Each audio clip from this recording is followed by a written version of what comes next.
الصلاة والسلام عليك يا رسول الله الصلاة والسلام عليك يا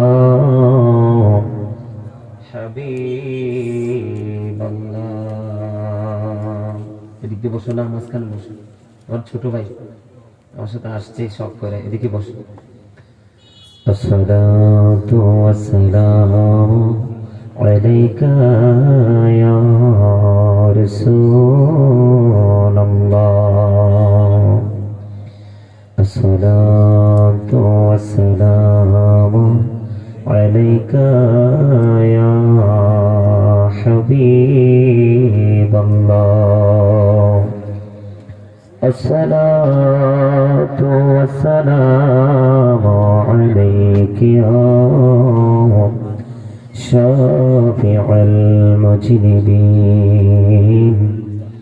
الصلاة والسلام عليك يا رحمة للعالمين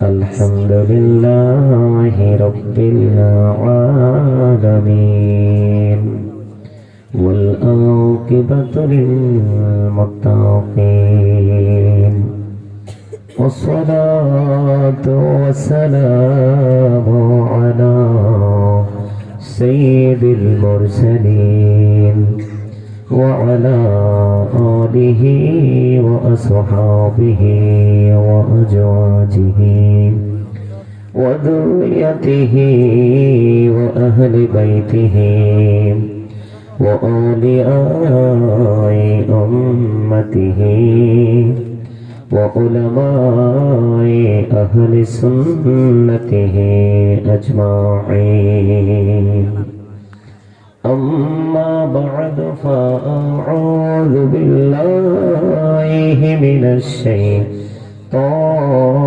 الرجيم بسم الله الرحمن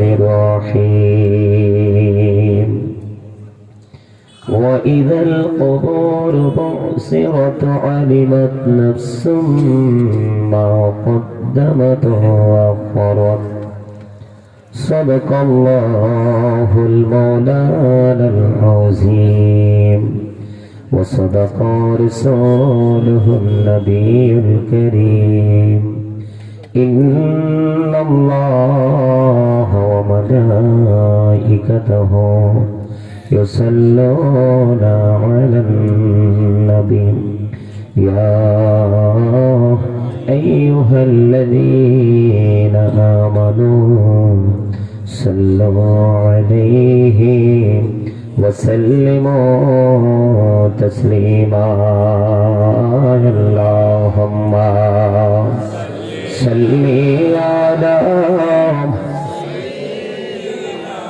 محمد مولانا محمد وعلى آل سيدنا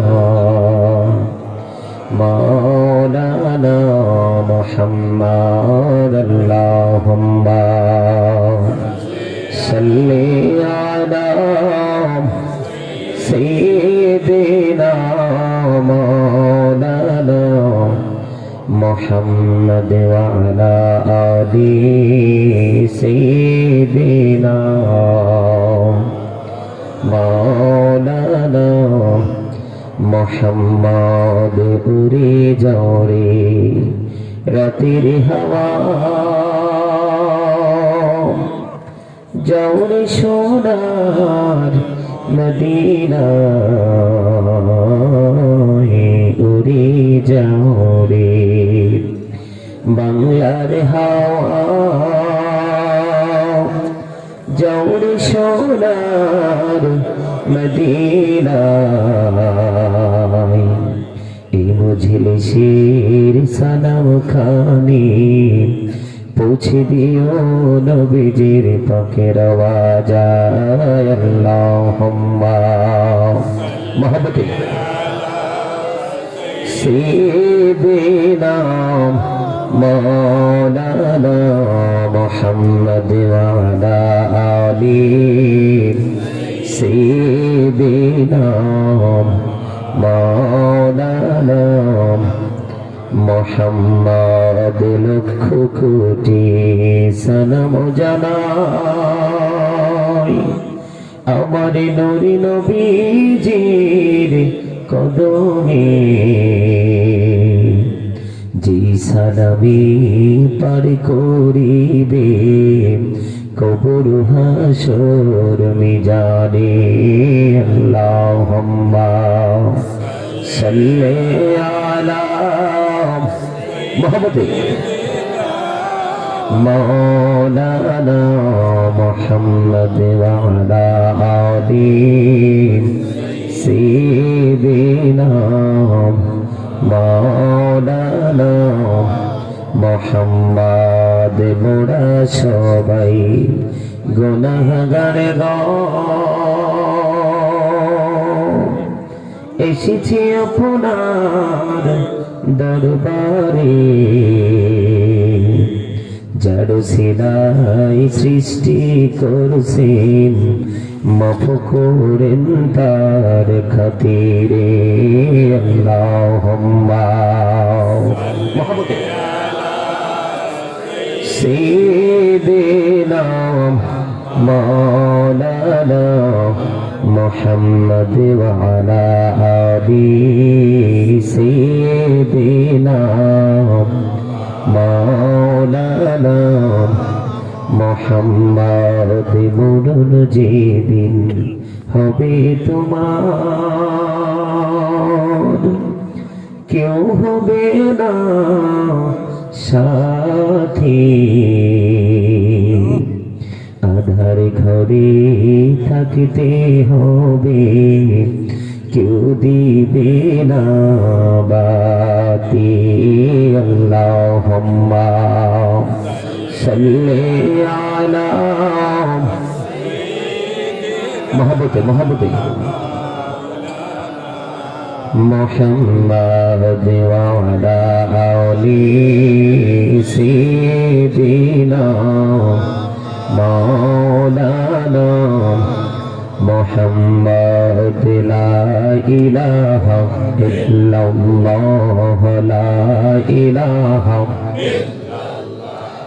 লা ইলাহা ইল্লাল্লাহ লা ইলাহা ইল্লাল্লাহ এর কত সুন্দর মদিনা কেমনে যাব জানি না এর কত সুন্দর মদিনা কেমনে যাব জানি না এর দয়া করো দয়াল আল্লাহ দয়া করো পুরা মনের বাসনা লা ইলাহা ইল্লাল্লাহ লা ইলাহা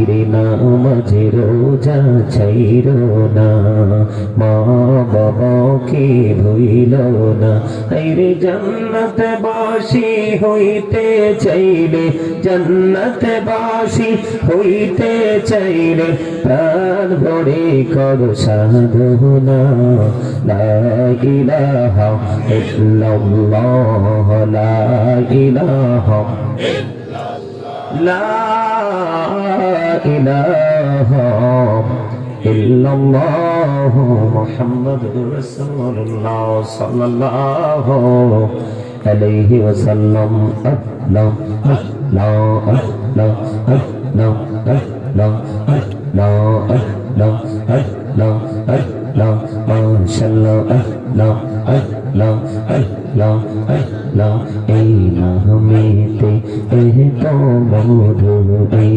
নামেতে এত মধু জানি নি তো আগের দয়া জানি নি তো আগে যতই জপি নামটি তোমার যতই জপি নামটি তোমার ততই মধুর লাগে রে দয়া ততই মধুর লাগে আল্লাহ আল্লাহ আল্লাহ আল্লাহ মাশাআল্লাহ আল্লাহ আল্লাহ আল্লাহ Allah, Allah, Allah, Allah, Allah, Allah, Pimirana, Kohore Gonobi, Mehira Jete Jaya, Pimirana, Kohore Gonobi, Mehira Jete Jaya, Doyale Prabhu, Delele Miraj, Doyale Prabhu, Delele Miraj, Momineer Lagiya, Allah, Allah, Allah, Allah, Allah, Elohodo, Bihi Armaje, Elohodo, Bihi Armaje, Kisher Koro Kela, Pichir Dike, Chaya Dekho, Pichir Dike, Chaya Dekho, Dobe Jai Tor Behla Re, Allah, Allah, Allah, Allah, Allah, Allah, Allah, La ilaha illallah Muhammadur Rasulullah sallallahu alayhi wa sallam সম্মানিত মুআজ্জিজ মুহতারাম সম্মানিত উপস্থিতি আসসালামু আলাইকুম ওয়া রাহমাতুল্লাহি ওয়া বারাকাতুহু আপনারা নিশ্চয়ই জান্নাতের বাগানে আসতে পেরে বসতে পেরে সবাই খুশি তাই না কথা বলেন সম্মানিত উপস্থিতি আমি শুরুতে আপনাদেরকে বলবো আমি অনেক কষ্ট করে এসেছি আপনাদের কুমিল্লা থেকে আপনাদের সিলেটে আসা অনেক কষ্ট এক তো সিঙ্গেল রাস্তা আরো চলছে রাস্তার কাজ রাস্তার কন্ডিশন ভালো না সকালে রওনা দিয়েছি এই পর্যন্ত আল্লাহ রাব্বুল আমাকে নিয়ে এসেছে তা আমি আপনাদের সামনে কিছু কথা বলবো আপনারা সকলে একটু মন দিয়ে কথাগুলো শুনবেন শুনতে সবাই রাজি সবাই সম্মানিত উপস্থিতি আজকে কিন্তু আমাদের বর্তমানে পৃথিবীর অবস্থা বিশেষ করে বাংলাদেশের অবস্থা কিন্তু মোটেও ভালো না কথা বলেন ভালো গোটা পৃথিবীর দিকে তাকান আমরা মুসলমান যে আসমানি গজব বেঈমান কাফেরদেরকে গ্রাস করার কথা সেটা আসছে তাদের মধ্য দিয়ে কিন্তু এসে আমাদেরকেও কি করছে গ্রাস করছে আক্রমণ করতেছে সেটার অন্যতম কারণ হলো Islam is not only a religion but also complete code of life. ইসলামে রয়েছে আমাদের পরিপূর্ণ পূর্ণাঙ্গ জীবন ব্যবস্থা ঠিক না বলেন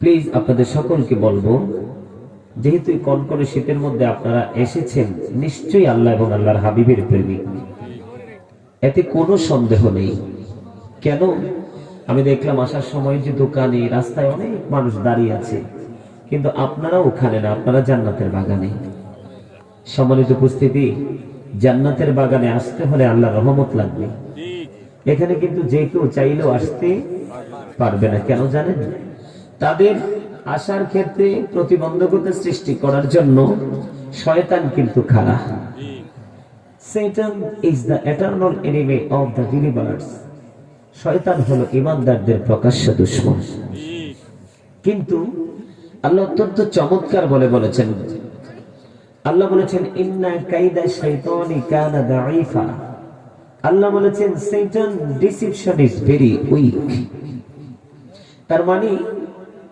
শয়তান আমাদের যদিও দুশমন আল্লাহ বলেছে পরিপূর্ণ ঈমানদারদের জন্য কিন্তু শয়তানের ধোঁকা একেবারে দুর্বল ওমা সুবহানাল্লাহ বলেন না এখানে কিন্তু দারুণ এক ডিসটেন্স সেই ডিসটেন্সটা কেমন শীত কিন্তু প্রচন্ড শীত আমি যখন ওযু করতে গেছি তখন আমার হাত পা গুলো কিন্তু একদমই মানে শিরশির করছিল এত ঠান্ডা এই শীতের মধ্যে আপনারা কিন্তু ঘরেও না, বাজারেও না, রাস্তায়ও না, জান্নাতের বাগানে এক অবর্ণনীয় প্রেমের গল্প বললেই চলে। কেন? আল্লাহ বলেছেন শয়তান আমাদের প্রকাশ্য কি দুশমন, শত্রু। কিন্তু আল্লাহ আবার বলেছেন ইমানদারদের জন্য শয়তানের ধোঁকা কিছুই নেই, একেবারে দুর্বল, ওই যেটাকে বলা হয় দুর্বল। তেমন কেমন হলো? এই যে আমরা যারা জান্নাতের বাগানে এসেছি, বাহিরে যারা, তাদেরকে কিন্তু শয়তান তার ধোঁকা দিয়ে পথভ্রষ্ট করতে বা এখান থেকে দূরে রাখতে সক্ষম হয়েছে। আমি, আপনি, আমরা যারা এখানে উপস্থিত হয়েছি, শয়তান কিন্তু আমাদেরকে আটকাতে ব্যর্থ হয়েছে। ঠিক কিনা বলেন? আরেকটু আওয়াজ দিয়ে। আপনারা কিন্তু এখানে অনেক মানুষ, সবাইকে আওয়াজ দিতে হবে। মানে আপনার আওয়াজ যত উঁচু হবে শয়তান তত দূরে চলে যাবে, আর শয়তান যত দূরে থাকবে আমরা আমল করে তত বেশি মজা পাবো। সম্মানিত উপস্থিতি, মনে রাখতে হবে একটা কথা, বেঈমান কাফের মুশরিকরা পর্যন্ত আমার নবীকে পেয়ে খুশি হয়েছিল। ইসলাম যখন পৃথিবীর বুকে ধরা দিয়েছিল তখন কিন্তু ইসলাম গরিব ছিল। তার মানে ইসলামকে অ্যাকসেপ্ট করার, গ্রহণ করার মতো লোকের যথেষ্ট অভাব ছিল। কথা বুঝেন নাই? কথা বুঝেন না? একটা মানুষের সঙ্গী না থাকলে সে কিন্তু অসহায়। ইসলামটাও যখন পৃথিবীর বুকে কদম দিয়েছিল, ভাই পিছনের লোকদেরকে বলবো স্টপ ইউর মাউথ এভরিবডি, সকলকে বলবো। আমি ফার্স্ট টাইম থেকে দেখতেছি আপনারা কথা বলতেছেন, কথা বলার ইচ্ছা থাকলে go to seat, I say go to your seat. আমি বলছি আপনারা বাসায় চলে যান। আমার অসংখ্য অগণিত মানুষের কোনো প্রয়োজন নেই। আমার মদিনাওয়ালার প্রেমিক যদি 5-6টা হয়, এখানে যারা আছেন তাতেই আমি সন্তুষ্ট। সম্মানিত উপস্থিতি, প্রেম করতে সবাই জানে না, আবার প্রেম করে সবাই সফলও কি বলেন?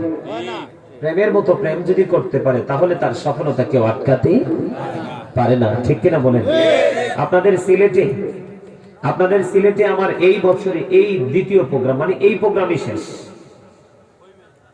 এই প্রোগ্রামে কি একটা প্রোগ্রাম আগে করেছি আর আজকে একটা প্রোগ্রাম শেষ। কিন্তু গত প্রোগ্রামে কিন্তু যথেষ্ট মজা পেয়েছিলাম।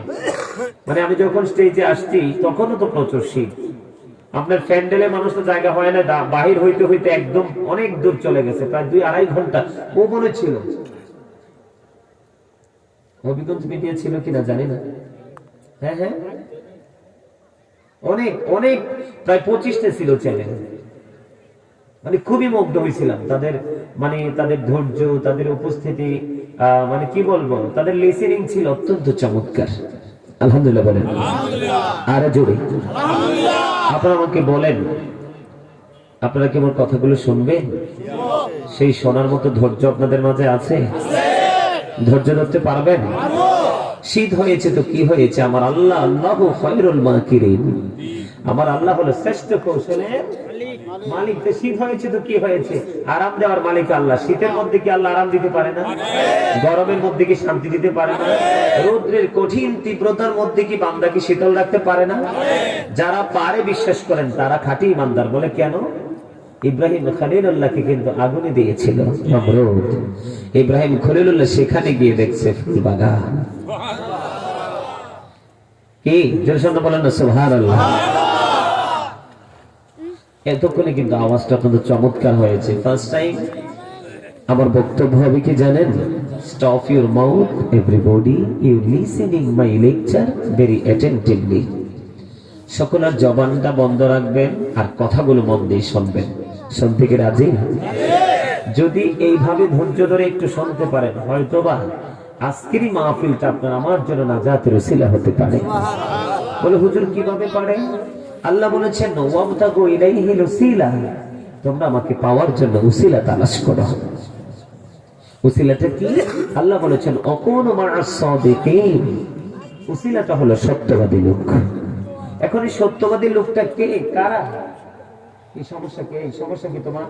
এই সমস্যা কি? বসলে বসো, ওঠানামা করবা না। আন্না হয়ে এদিকে চেয়ার দিয়ে বসো, আন্না হয়ে এদিকে চেয়ার দিয়ে বসো। তো যেটা বলতে চেয়েছি, সত্যবাদী লোক কি আমাদের চেনার দরকার আছে না? কেন সত্যবাদী লোক আমরা চিনতে হবে জানেন? সত্যবাদী লোক চেনার অন্যতম উদ্দেশ্য হলো আল্লাহ কোরআনে বলেছেন, join with my dear people, come to my paradise. সুবহানাল্লাহ।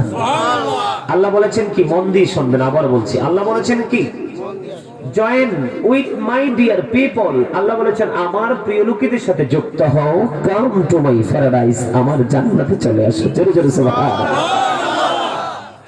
ফাদখুলি ফি ইবাদি ওয়াদখুলি। আল্লাহ বলে দিয়েছেন। এখন এই লোকগুলো কারা, আমরা কেন তাদের সাথে প্রেম করব? এই লোকগুলো হলো তাফসিরে রুহুল বয়ানের মধ্যে এসেছে হক্কানি ওলির কথা, তাফসিরে মাঝহারির মধ্যে এসেছে হক্কানি আল্লাহর ওলির কথা, তাফসিরে কদরির মধ্যে হক্কানি আলেমকেও যুক্ত করে দেওয়া হয়েছে। কেননা হক্কানি আলেম হলো আল্লাহ আল্লাহ রাসূলের বিধি বিধানের খুনি, তার মানে কোরআন হাদিসের আইনের ভান্ডার। ঠিক কেন বলেন? যেমন আপনাদের দিকে আসার সময় গ্যাস ফিল্ড দেখেছি, এখান থেকে কিন্তু গ্যাস উত্তোলন করা হয়, এখানে গ্যাসের কোনো অভাব নাই। ঠিক না বলেন? আশা করি বুঝতে পেরেছেন, এক্সাম্পলটা দিয়েছি। তেমনি করে সোনার খনিতে গেলে যেমন সোনার অভাব হয় না, তেলের খনিতে গেলে তেলের অভাব হয় না, আটলান্টিক মহাসাগরে গেলে কিন্তু পানির কোনো অভাব, তেমনি করে প্রত্যেকটা গুরুত্বপূর্ণ জায়গা, নির্ভরযোগ্য জায়গায় গেলে কিন্তু আমাদের চাওয়া পাওয়ার কোনো কি থাকে না, কমতি। ঠিক তেমনি ভাবে হক্কানি আলেম এবং আল্লাহর ওলিদের কাছে আল্লাহ আল্লাহ রাসূলকে চেনার, পরকালকে বোঝার, মৃত্যু সম্পর্কে জানার সব ধরনের এবিলিটি, এক্সপেরিয়েন্স মানুষের সেন্স চলে আসে। ঠিক কেন বলেন? মানুষের মাইন্ডে চলে আসে। কথা কি আমার বোঝে? আপনাদের সিলেটি মাত আমি মাপতে পারি না, কথা বুঝতেছেন তো? আর শ্রীমঙ্গলে এসে কিন্তু আমার ভালো লাগছে, দুইটা আমার সঙ্গে ছিল, ওরা অত্যন্ত মজা করে কথা বলছে। মানে আমাদের যে সাহিত্যিক ভাষা, আমাদের যে বইয়ের যে ভাষা, মোটামুটি ভাষা, আমাদের আঞ্চলিক ভাষার যে প্রভাব আমার মনে হয় এখানে একটু কম। সবাই আমাদের কথার সাথে মোটামুটি এত একটা ডিস্টেন্স কিন্তু নাই, পার্থক্য নাই, মোটামুটি একটা কি আছে, মিল আছে। সম্মানিত উপস্থিতি, এবার দেখেন তো আমি যেটা বলছি, আল্লাহ বলেছেন কি, আমার প্রিয় লোকেদের সাথে যুক্ত হও আর আমার জান্নাতে চলে আসো। এটা কি আমাদের জন্য বড় পাওয়া না? কথা বলে না? আপনারা যদি কথা না বলেন তাইলে তো আপনারা কৃপণ হবেন, কারণ কৃপণের দোয়া কিন্তু আল্লাহ কবুল করে না। দান সাদকা কোনো আমল আল্লাহর দরবারে গ্যারান্টেড না। আর সিলেট কিন্তু দ্বিতীয় লন্ডন, সিলেটে কিন্তু টাকার অভাব নাই। সিলেটের মানুষ কিন্তু অনেক ধনী। আমরা তো বাংলাদেশ, আপনাদের এখানে দূরে থাকি তো আমরা জানি, সবাই সিলেট কিনে এরকম সুন্দর মন্তব্যই করে, এটা আপনাদের ক্রেডিট। তো ওই ক্রেডিটকে কেন্দ্র করে যদি আমার গেট আপ টেট আপ দেখান না, তাহলে কিন্তু কবরে গেলে অটো হয়ে যাবে। You shut up. কিতা কিতা আমার মাতো না কিতা লাগে? ঠিক আছে না কথাটা? হয়েছে নি? হয়েছে নি? হয়েছে? আলহামদুলিল্লাহ বলেন। অনেকে হাসতে, বেশি বেশি হাসবেন, শরীর সুস্থ থাকবে। বেশি বেশি করে জিকির করবেন, হার্ট ভালো থাকবে। Zikr is the heart medicine. Allah বলেছেন, remember me then I will remember you, ফাযকুরুনি আযকুরুকুম। তোমরা আমাকে স্মরণ করো, আমি তোমাদেরকে স্মরণ করব। সুবহানাল্লাহ। আপনারা যারা জান্নাতের বাগানে এসেছেন তারা আল্লাহকে স্মরণ করেন, যারা মসজিদে চলে যায় আল্লাহ তাদেরকে, আল্লাহকে তারা স্মরণ করে। ঠিক কিনা বলেন? কিন্তু খুবই আফসোস লাগে, আপনার এত সুন্দর একটা বাৎসরিক মাহফিল, মানুষগুলো কিভাবে ঘরে ঘুমায়, 1 ঘন্টা 2 ঘন্টা 3 ঘন্টা সময় দিতে পারে না মানুষ। খুবই দুঃখ লাগে। দুনিয়ার জন্য কিন্তু মানুষ পাগল। এখন বলেন, আপনাদের গ্যাস ফিল্ডের কাছে একটা সোনার খনি, আজকে রাত্রে এটাকে যে এখানে খনন করতে পারবো সে পাবে, দেখবেন কয়েকশো লাশ হয়ে যাবে, খুনো খুনি হয়ে যাবে। হবে কিনা? পৃথিবীর জন্য আল্লাহ সূরা আলে ইমরানের 185 নম্বর আয়াতের শেষ অংশে বলে দিয়েছেন, ওমাল হায়াতুদ দুনিয়া ইল্লা মাতাউল গুরুর। আল্লাহ বলে দিয়েছেন দুনিয়ার জীবন একটা ধোঁকা ছাড়া, প্রতারণা ছাড়া কিছুই না। কথা কি আমার বুঝেন না? একটু ভেবে দেখেন তো। আমাকে তাদের আবদার হলো, হুজুর মৃত্যু নিয়ে আজকে একটু আলোচনা করবেন, মৃত্যুর যন্ত্রণাটা কেমন হবে। এখানেও কিন্তু দুইটা দল আছে, একটা নেগেটিভ একটা পজিটিভ, একটা ভালো একটা মন্দ, একটা জান্নাতি দল আর একটা জাহান্নামী দল। ঠিক কিনা বলেন? আরো জোরে। বিশেষ করে অনেক বেশি খুশি হয়েছি যুবকদেরকে দেখে, অনেক বেশি, কারণ যৌবনকালের আমল আল্লাহর কাছে এত বেশি পছন্দের। কিয়ামতের দিন কিন্তু আল্লাহর আরশ ছাড়া অন্য কোনো ছায়া থাকবে না। সেই দিনে আল্লাহ রাব্বুল আলামিন যারা যৌবনকাল আল্লাহর গোলামি করতে পছন্দ করত, আল্লাহকে ডাকতে পছন্দ করত, সেই যুবকগুলোকে আল্লাহর আরশের নিচে জায়গা দিবে। সুবহানাল্লাহটা আসতে কেন?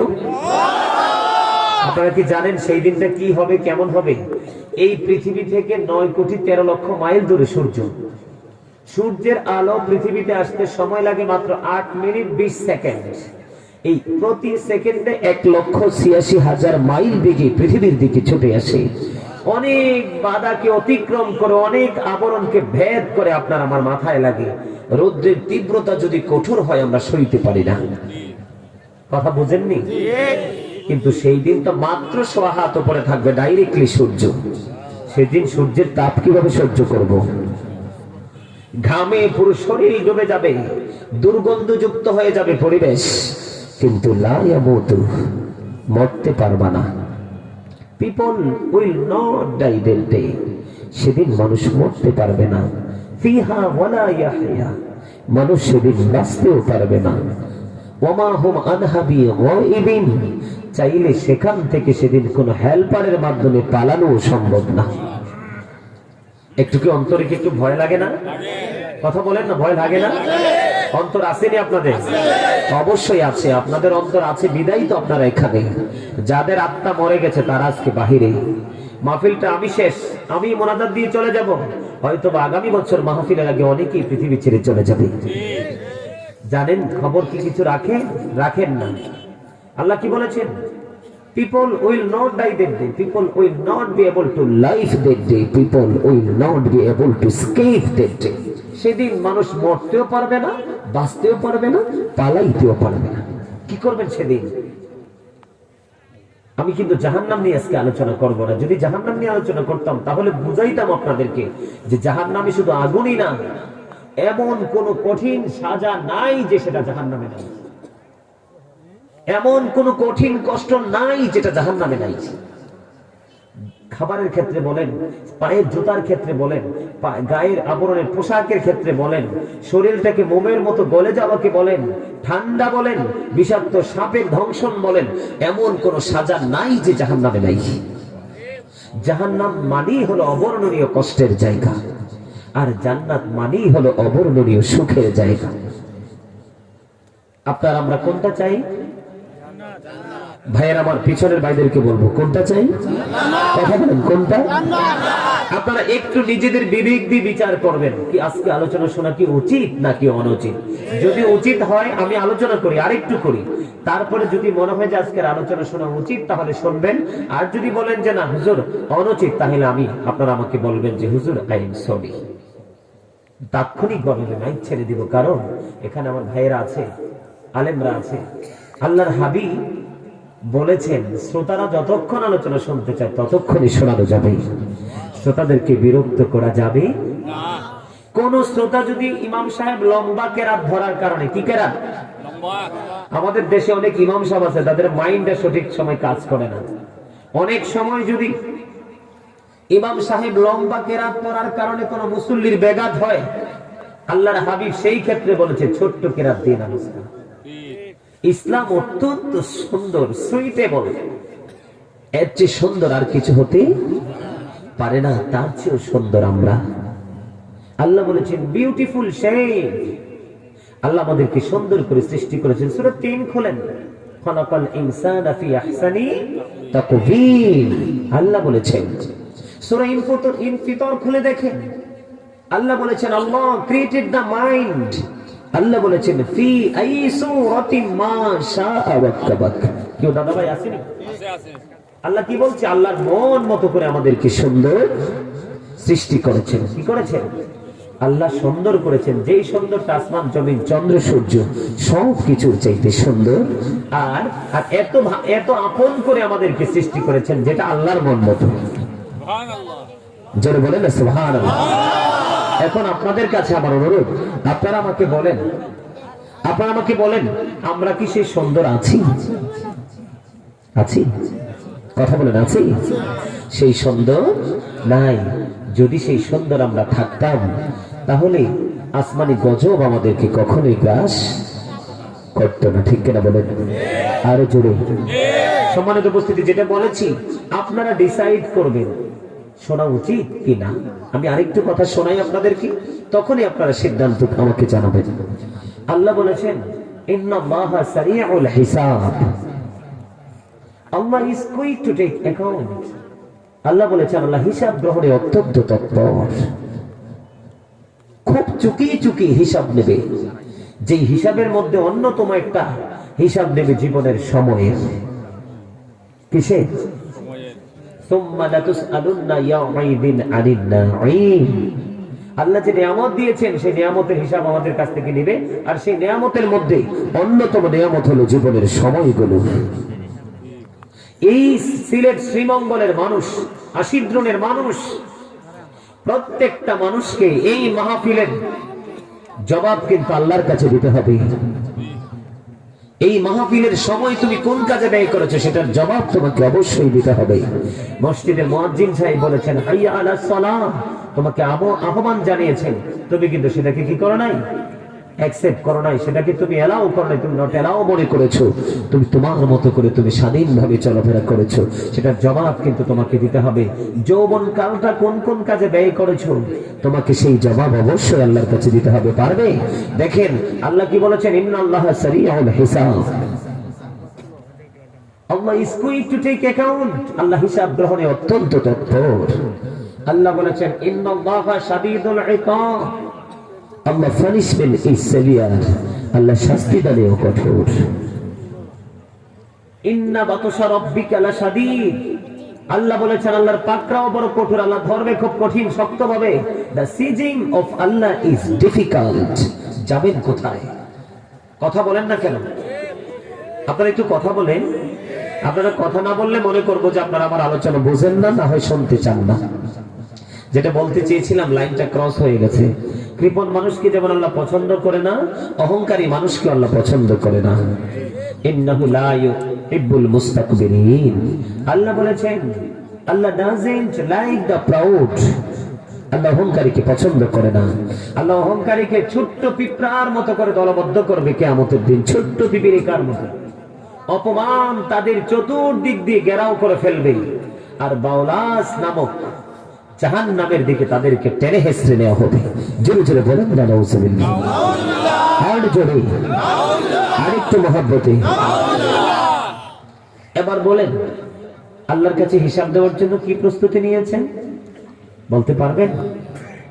আল্লাহ যে সাজা দিবে সেটা মোকাবেলা করার মতো কি সক্ষমতা অর্জন করেছেন?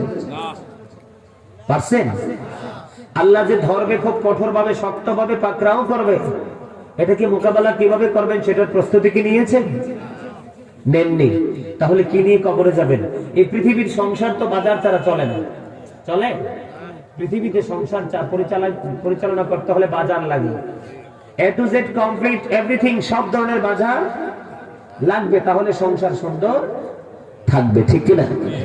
কিন্তু সেই সব ধরনের এবিলিটি না থাকে কিন্তু সংসার ভালো, দুঃখ কষ্ট যন্ত্রণা আপন করে ঘিরে রাখে। ঠিক তেমনি ভাবে আলো বিবর্জকি জীবনে আপনাকে বাজার নিয়ে যেতে হবে। সম্মানিত উপস্থিতি, আল্লাহ বলেছেন সে দ্য রাইট থিং, সত্য কথা বলো। অকুলু কাউলান সাদীদা, আমি সত্য কথা বলছি। আল্লাহ বলেছেন ও আনফুসাকুম ও আহলিকুম নারা। আল্লাহ বলেছেন save yourself and your families from the fire. Allah বলেছেন তুমিও জাহান্নাম থেকে বাঁচো, তোমার পরিবারকেও জাহান্নাম থেকে বাঁচাও। জোরে জোরে সুবহানাল্লাহ, আরো আওয়াজ দিয়ে। জীবনে যত পাপ করেছেন, অপরাধ করেছেন, সবকিছু আজকে ভুলে যাবেন। কি করবেন? আজকের এই মুহূর্তে ভুলে যাবেন। আমার কথাকে বুঝতেছেন আপনারা? আজকের এই মুহূর্তে জীবনে যত পাপ করেছেন সব পাপ ভুলে যাবেন। আমি আপনাদেরকে নতুন করে দিক নির্দেশনা দিব, ইনস্ট্রাকশন দিব, সেই পথে চলবেন। রাজি আছেন সবাই? তাহলে অতীত জীবনের সব গুনাহ আমার আল্লাহ মাফ করে দিবে। আলহামদুলিল্লাহ বলতেন না? আল্লাহুম্মা আমিন। আরো জোরে, আরো জোরে, আরো জোরে। পিছনে তারা বলেন না কেন? মহব্বতে। আল্লাহ বলেছেন তুমিও বাঁচো, তোমার আহালকেও বাঁচাও। এখন বাঁচাতে হলে নবী তো তিনটা অপশন দিয়েছেন। কয়টা? কয়টা? হাদিস শরীফের মধ্যে এসেছে, রাসূল বলেছেন হুব্বি নবীকুম, teach the love of the prophet. নবীর মহব্বত শিখাও। বাঁচতে হলে, বাঁচাতে হলে কি লাগবে? নবীর মহব্বত লাগবে, ভালোবাসা লাগবে। একটু একটু মন দিয়ে শুনবেন সূক্ষ্মভাবে, কারণ বুদ্ধিমান মানুষ যারা, বিবেকবান মানুষ যারা, এই কথার দ্বারা তারাই উপকৃত হবে। যাদের সেন্সলেস তারা কখনোই উপকৃত হতে পারে। আমার কথা সত্যি করে বলেন, ভালো লাগে? লাগে? আল্লাহ কি বলেছেন? হুব্বি নবীকুম ওয়া হুব্বি আহলি বাইতিহি ওয়া আলা কিরাআতিল কুরআন। আল্লাহ বলেছেন, teach the love of the profit, নবীর মহব্বত শিখাও। টিচ ফ্যামিলি লাভ, নবীর ফ্যামিলির ভালোবাসা, পরিবারের আহলে বাইতের ভালোবাসা শিখাও। Learn to recite the holy Quran, Quran তেলাওয়াত শিখাও। জবান কার? আমার নবীর। হাদিস শরীফ কার? তিনটা অপশন। কয়টা? নবীকে ভালোবাসবো, নবীর পরিবারকে ভালোবাসবো, আর কোরআনকে ভালোভাবে বুঝে নেব, চিনবো। ঠিক কিনা বলেন? সম্মানিত উপস্থিতি, একদিন কিন্তু জীবনের শেষ আছে। বহু আগে চমৎকার ভাষা একটা গান শুনেছিলাম, বহু আগে স্টুডেন্ট লাইফে। সে গানটা কি জানেন? শুনবেন? কথা বলে না, শুনবেন? সবাই শুনবেন? সব কিছুরই শুরু আছে, শেষ হয়ে যায়, শ্রাবণ এসে ঝরে ঝরে সেও ফিরে যায়, দুঃখের শেষে শোক এসে দুয়ারে দাঁড়ায়, সব কিছুরই শুরু আছে, শেষ হয়ে যায়। বলেন, সব কিছুরই শুরু আছে, বলেন না? সব কিছুরই শুরু আছে, শেষ হয়ে যায়, শ্রাবণ এসে ঝরে ঝরে সেও ফিরে যায়, দুঃখের শেষে শোক এসে দুয়ারে দাঁড়ায়, সব কিছুরই শুরু আছে, শেষ হয়ে যায়। ঠিক কিনা বলেন? এই যে কবি, এই যে রাইটার রাইটিং করেছেন, এই রাইটিং এর মধ্যে অত্যন্ত চমৎকার লজিক আছে। আল্লাহ কোরআনে বলেছেন, তার প্রথম লাইনটা দেখেন, তাদের ব্রেইন দেখেন, তাদের চিন্তা চেতনা দেখেন। আল্লাহ বলেছেন, আল্লাযী খালাকাল মাউতা ওয়াল হায়াত, যিনি সৃষ্টি করেছেন জীবন এবং মরণ। জীবন দিয়ে শুরু, মরণ দিয়ে শেষ। ওমা, ঠিক না? ঠিক বলে? মাশাআল্লাহ, you are great my dear brother father. আলহামদুলিল্লাহ বলেন। সকলকে আন্তরিকভাবে মোবারকবাদ। Thank you so much. প্যান্ডেলটা খালি ছিল, মোটামুটি ফিল আপ হয়ে যাচ্ছে না? তাদের হৃদয় রাজ্যে ভালোবাসার প্রেমের ধোলা লেগেছে। এই প্রেম হলো আল্লাহর হাবিবের প্রেম। জোরে বলেন, ঠিক কিনা? আমি যেটা বলতে চেয়েছিলাম, সবকিছুর শুরু আছে, শেষ হয়ে যায়। আল্লাযী খালাকাল মাউতা ওয়াল হায়াত, জীবন শুরু, জন্মতে শুরু, মৃত্যুতে কি শেষ। ঠিক কিনা বলেন? আলেমরা বুঝবে এই কথাগুলো। ফা ইন্না মাআল উসরি ইউসরা, নিশ্চয়ই কষ্টের সাথেই আছে স্বস্তি, মানে দুঃখের সাথে সুখ আছে। ঠিক কিনা বলেন? আমরা এতদিন অন্ধকার এক জগতে ছিলাম, আজকে আমরা সুখ ভোগ করব। সেই সুখের দিকে ধাবিত হতে চান সবাই? আলহামদুলিল্লাহ বলেন। সম্মানিত উপস্থিতি, পাওয়ার, গেট আপ, এই পৃথিবী কিছুই না। আমাদের পূর্বপুরুষের দিকে নজর দিয়ে দেখেন, তারা শূন্য চলে গেছে, কিছুই নিতে। ওনাদের আপন পূর্বপুরুষের ইন্তেকালের পরে তার স্বজনরা সম্পত্তি নিয়ে পিটাপিটি করেছে, মারামারি খুনোখুনি করেছে, কিন্তু বাবা কবরে কি অবস্থায় আছে সেই খবর নেওয়ার সময় সন্তানের নেই। এই জন্য সূরা ইউনূস, কোরআন শরীফের 19 পারায় সূরা শুআরা 88 নম্বরে 88-89 নম্বর আয়াত আল্লাহ বলেছেন, ইয়াউমা লা ইয়ানফাউ মালু ওয়ালা বানুন ইল্লা মান আতাল্লাহা বিকলবিন সালিম। কিয়ামতের দিন আপনার ধন সম্পদ, টাকা পয়সা, সন্তান সন্ততি কোনো উপকারে আসবে না। তবে হ্যাঁ, যারা সুস্থ অন্তর নিয়ে যাবে সেই ব্যতীত, যিনি সুস্থ অন্তর নিয়ে যাবে তার কোনো কারো হেল্পের প্রয়োজন হবে না। আজকে যারা আপনারা এসেছেন, আমি বলবো আপনারা সুস্থ। যারা দুনিয়ার সময় দুনিয়াকে তালাশ করে, আল্লাহর গোলামির সময় আল্লাহর গোলামি করে, এরাই হচ্ছে শ্রেষ্ঠ বুদ্ধিমান। দুনিয়াতে যারা টাকা পয়সা বাড়ি গাড়ি করেছে, এরা বুদ্ধিমান নয়, কারণ দুনিয়ার ধনীরা সব সময় সুখী না। The rich are not always happy, ধনীরা সব সময় সুখী নয়। ঠিক কিনা বলেন? আমার কথা কি বিশ্বাস হলো না? করোনা কালে দেখছেননি সব ধনী মানুষ মরছে। অটো স্টেশন, রিক্সার station, CNG station, bus station, rail station, local কোন প্লেসে একটা মানুষও মারা। আমার চোখে যতগুলো ডেড বডি দেখেছি সবগুলো ধনী মানুষ। একটা গরিব লোক আমি করোনা হয়ে মরতে দেখিনি, কারণ তারা তো মানুষের উপর জুলুম অত্যাচার, বরং তারা বড় লোকের অত্যাচারের শিকার। কথা বলেন না কেন? জোরে কথা যদি সত্যি হয়, আপনারা আমার কথাটাকে আরো সত্যায়িত করার জন্য আওয়াজ দিবেন না? যদি আওয়াজ না দেন তাহলে কি কৃপণ? কৃপণকে আল্লাহ পছন্দ করেন না, ঠিক কিনা বলেন? আমার কথায় একমত সবাই? আরেকটু মহব্বতে একমত? আলহামদুলিল্লাহ। আরেকটু মহব্বত আলহামদুলিল্লাহ। তাহলে দুঃখের সাথে কি আছে? আপনারা এতদিন দুঃখ ভোগ করেছেন, আজকে থেকে সুখের পথে হাঁটবেন। রাজি আছেন? এতদিন জীবন নিয়ে আমরা পৃথিবীতে বেঁচে আছি, কিন্তু মৃত্যুর জন্য আগামী দিন থেকে অপেক্ষা করব। রাজি আছেন? আলহামদুলিল্লাহ বলবেন না কেন? আরো জোরে। কেন অপেক্ষা করতে হবে জানেন? হ্যাঁ, আপনার আমার অহংকার করার কিছুই নেই। কি নাই? অহংকার করার কিছু নেই। যেমন ধরেন, কেন এই যে আমরা একজন আরেকজনকে প্র্যাকটিক্যালি দেখতে পাচ্ছি, যে মানুষ, এই মানুষ কিন্তু আসল মানুষ নয়। এই মানুষের নাম আল্লাহ কোরআনে কখনো বলেছেন নাস, আবার কখনো বলেছেন ইনসান। ইংলিশ এটাকে বলা হয় কখনো ম্যান, আবার কখনো পারসন। বাংলাতে এটাকে বলা হয় মানুষ। ঠিক না? ঠিক। এই মানুষটা, যে মানুষটা সংক্ষিপ্ত পরিচয় দিলাম, নাম বললাম, এটা কিন্তু আসল মানুষ না।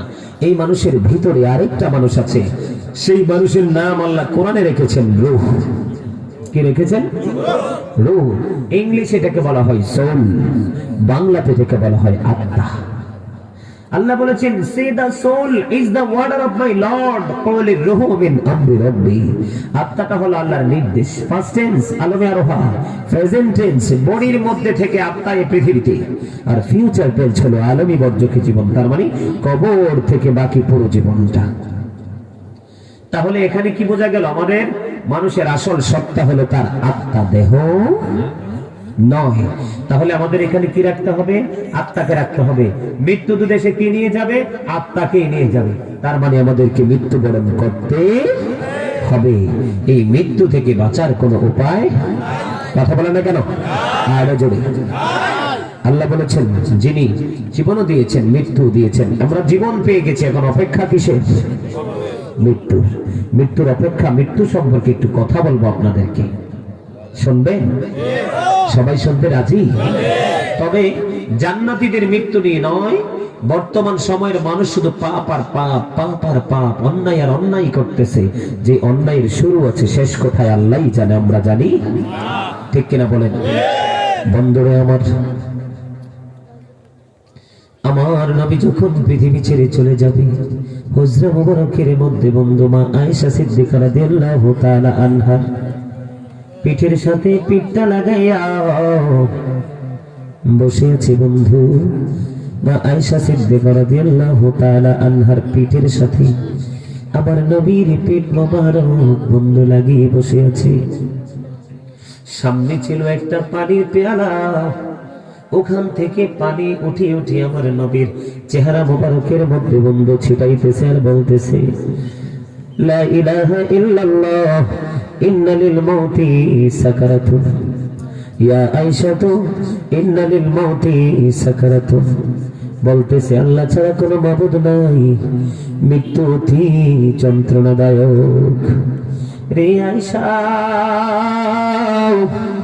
আয়েশা রে শোনো রেখো না, মৃত্যু অতি বেদনাদায়ক। জোরে জোরে বলুন না আল্লাহু আকবার। ও বন্ধু, শ্রীমঙ্গল আশিদ্রমের মানুষগুলো কোথায় রে? আমার ভাই বাবা, আমার মা বোনদেরকে রেখে রেখে বলবো গো, হৃদয়ের জানালা খুলে সবাই শোনো রে বন্ধু। যতই করো বাহাদুরি, যতই দেখা পাওয়ার, কোনদিনই মৃত্যু থেকে বাঁচা সম্ভব না। ঠিক কিনা বলে বন্ধু? নবী বলতেছে, ওই দিক দিয়ে আজরাইল দরজার মধ্যে সে নক করেছে। মা খাতুনে জান্নাত ফাতেমা ডেকে ডেকে বলে, বাবা গো, কে এসেছে? আমার ভোগটা বাবা গো ধপ ধপ করতেছে। বাবা, কে এসেছে গো? নবী বলল, মা তুমি দরজা খুলে দাও, আজকে বাবা চিরদিনের জন্য পৃথিবী থেকে বিদায় নিয়ে যাব। জোরে জোরে বলুন না আল্লাহু আকবার। বাবা দরজা খুলতে পারি না গো। নবী বলল, না রে বাবা, দরজা খুলে দাও। ও বন্ধু, দরজাটা খুলে দিল। দরজাটা যখন খুলে দিল রে, এবার আজরাইল বন্ধু রুমের মধ্যে কদম দিল। কদম দিয়ে বন্ধু সর্বপ্রথম আমার প্রাণের নবীকে সালাম দিল। আল্লাহর প্রিয় হাবিব, হাবিব বললাম, আমি আপনার কাছে এসেছি গো। আল্লাহ রাব্বুল আলামিন আপনার কাছে আমাকে পাঠিয়েছে নবী গো। আজকে আপনি যদি রাজি থাকেন তাহলে আপনার প্রাণ পাখি আমি নিয়ে যাব, আজ মনে রাখবেন। নবী গো, আল্লাহ বলেছে আমার হাবিব যদি রাজি হয় তাহলে আমার হাবিবের প্রাণ পাখি নিও।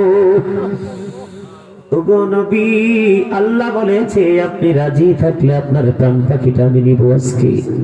দেখেন কত প্রেম, কত মায়া ভরা ভালোবাসার কথা। এই প্রেমের বিকল্প আর কিচ্ছু হতে পারে না বন্ধু। মন দিয়ে শুনবেন, আমার ওয়াজের ভাষার মাঝে আরো গোপন ভাষা লুকায়িত আছে, ঠিক কিনা বলেন? আমার যে শব্দ, এই শব্দগুলোর পিছনে আরো প্রেমময় শব্দ লুকায়িত আছে। বুদ্ধিমান মানুষ যারা বন্ধু তারা বুঝবে।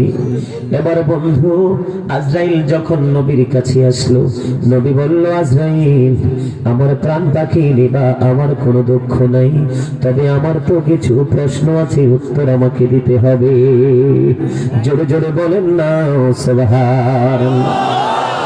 রে আজরাইল, আমার প্রথম প্রশ্ন হলো, আমি যদি চলে যাই রে, আমার এই পাগল গুনাহগার উম্মতের দায়িত্ব কে নিবে?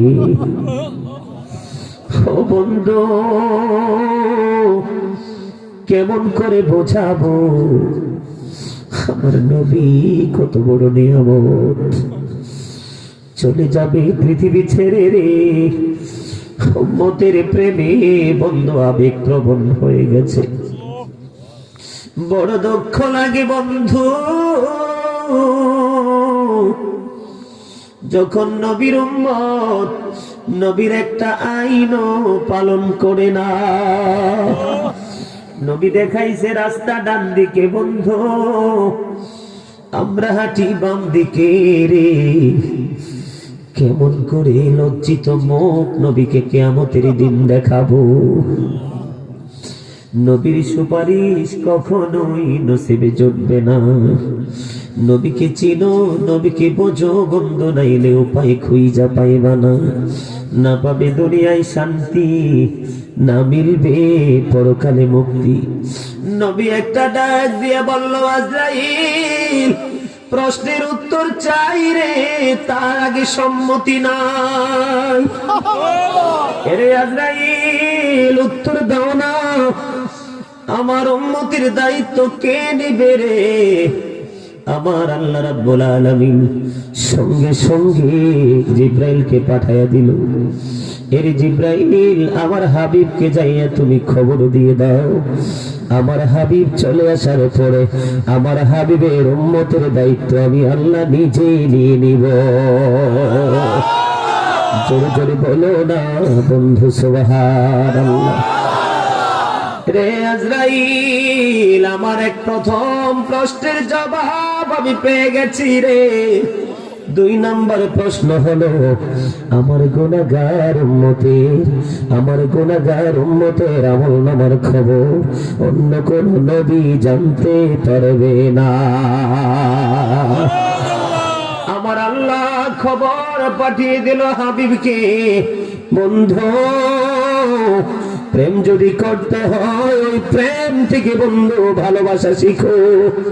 আল্লাহ কথা দিয়েছে আমার হাবিবের, আমার বন্ধুর উম্মতের আমল আমার খবর আমি অন্য কোন নবীকে জানতে দিব না।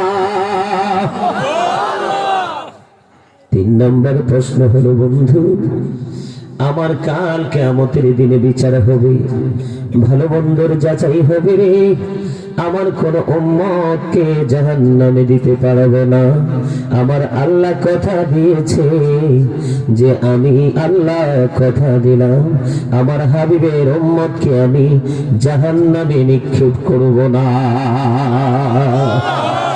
বন্ধু প্রশ্নের উত্তরের পালা যখন শেষ হয়ে গেল, প্রশ্ন উত্তর পালা যখন শেষ হয়ে গেল রে, এবার আজরাইল কি করলো, আমার নবীর চেস্ট মোবারকের উপরে যখন এইভাবে নবীর বুকের উপরে যখন হাত পা রাখলো, এবার আজরাইল কি আমার নবী একটা ডাক দিয়ে বলল, রে আজরাইল বলো না আমার বুকের উপর তুমি কি রেখেছো। এবার আজরাইল ডাক দিয়া বলল, ইয়া রাসূলুল্লাহ, ইয়া হাবিবাল্লাহ, নবী গো আমি আমার আঙ্গুল আপনার বুকের উপর রেখেছি। আজরাইল রে আমি নবীর কাছে মনে হয় রে আসমান জমিন যদি আমার বুকের উপর তুলে দেওয়া হতো আমি নবী এতটা কষ্ট পাইতাম না রে আজরাইল। তোমার আঙ্গুলের চাপ আমি এতটা কষ্ট অনুভব করতেছি। জোরে জোরে বলুন না আল্লাহু আকবার, আরেকটা মহব্বতে পড়ুন না আল্লাহু আকবার। রে আজরাইল আমি নবী বললাম আমার উম্মত গুলো তোমার এই নির্যাতন সইতে পারবে না। রে আজরাইল আমার গুনাহগার উম্মত গুলো মৃত্যুর কষ্টটা পর্যন্ত আমি নবীকে দিয়ে দাও। জোরে জোরে বলুন না সুবহানাল্লাহ। ও বন্ধু এই জন্য আমি বলি মরণের কথা মানুষ স্মরণ কেন করো না, আজরাইল আসিলে কারো কফিয়ত চলবে না। তোমার নামে গাছটি আছে পাতায় পাতায় লেখা আছে মানুষের হায়াত, সেই পাতা জড়িয়ে গেলে সেই পাতা জড়িয়ে গেলে মতের নিশানা। আজরাইল আসিলে কারো কফিয়ত চলবে না।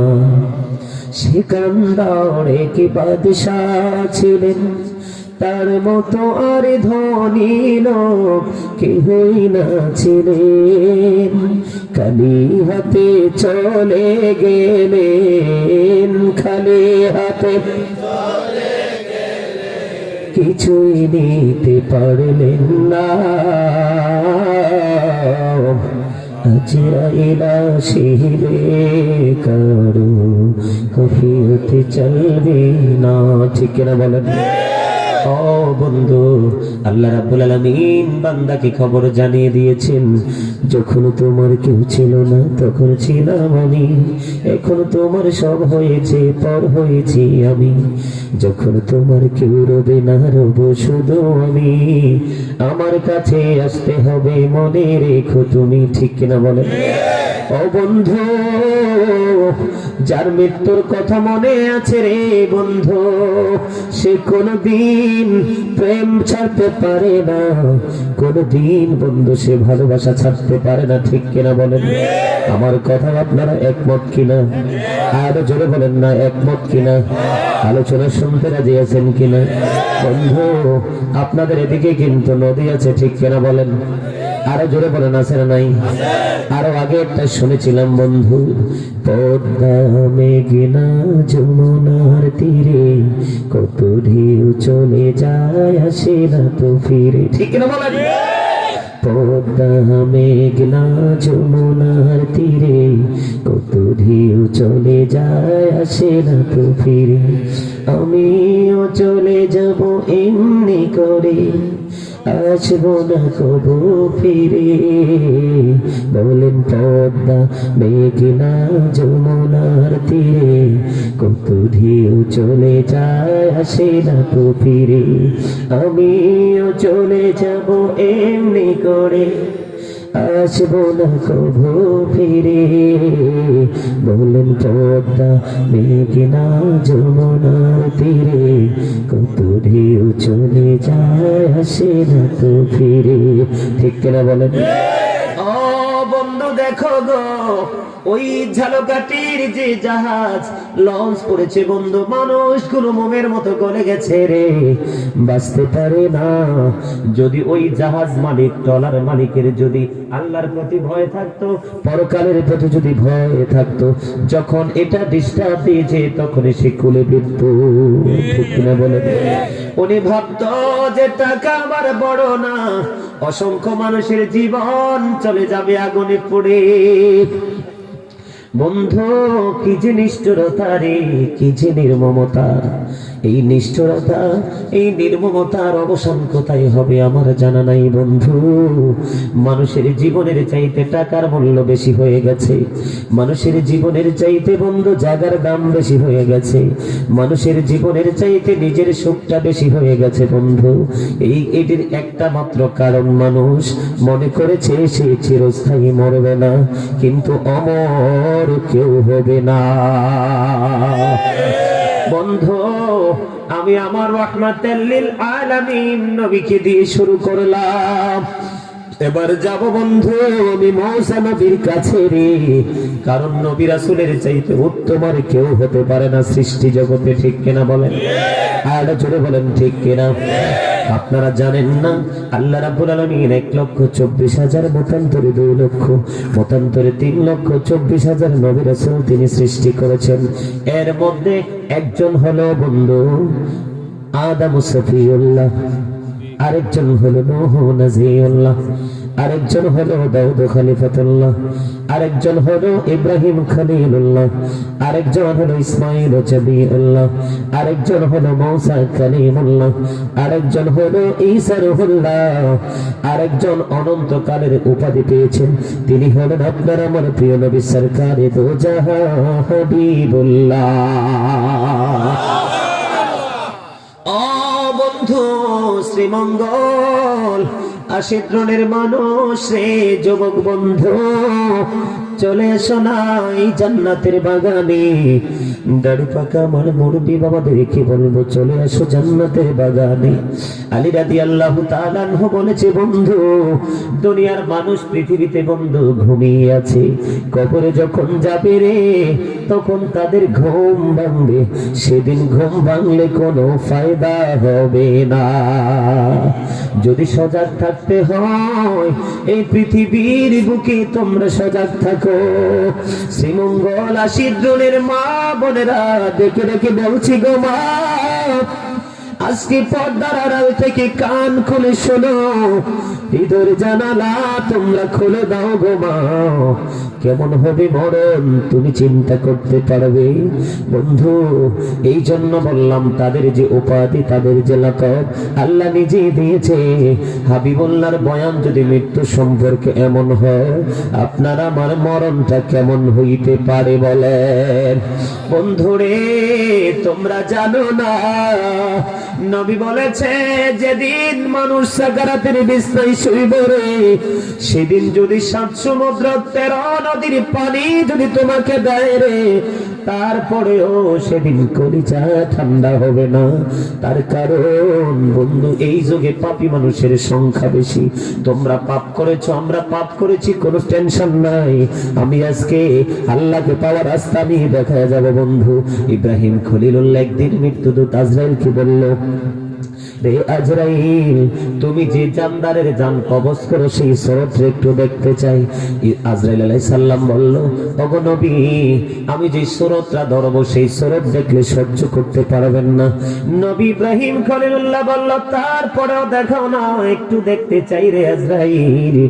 জাহান্নামী পাপীদের যেই সুরতটা যেভাবে জান নেবে কবজ করবে, তাদের সেই সুরত যখন ধরলো বন্ধু, সঙ্গে সঙ্গে ইব্রাহিম খলিলুল্লাহ বেহুশ হয়ে যায়।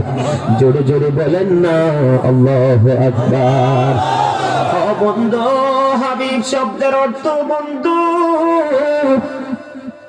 খলিল শব্দের অর্থ বন্ধু। খলিলুল্লাহকে বন্ধু বানাইছে রে। মিয়াজাইলের ভয়ঙ্কর সুরত দেখে ইব্রাহিম খলিলুল্লাহ বেহুশ হয়ে যায়। আপনারা বলেন বন্ধু, মৃত্যুর সবচেয়ে কম যন্ত্রণা হলো 1000 তলোয়ার মারার আঘাতের সমান রে বন্ধু। কেমন করে সইব, কে নিবে সেদিন সেই দুঃখের বাঁক? কেউ তো সাথী পাবো না। যদি পরিপূর্ণ প্রেমিক হতে পারি, নবীর প্রেমিক হতে পারি, আল্লাহর গোলামি করতে পারি, আজরাইল কথা দিয়েছে আমার নবীর প্রেমিক যে হবে, নবীকে যে মন প্রাণ ভরে অলওয়েজ ভালোবাসবে, আমি তার প্রাণ পাখিটা এমন ভাবে কবজ করব দেহ থেকে যেমনি নবী রাসূলের প্রাণ পাখি বের করেছি।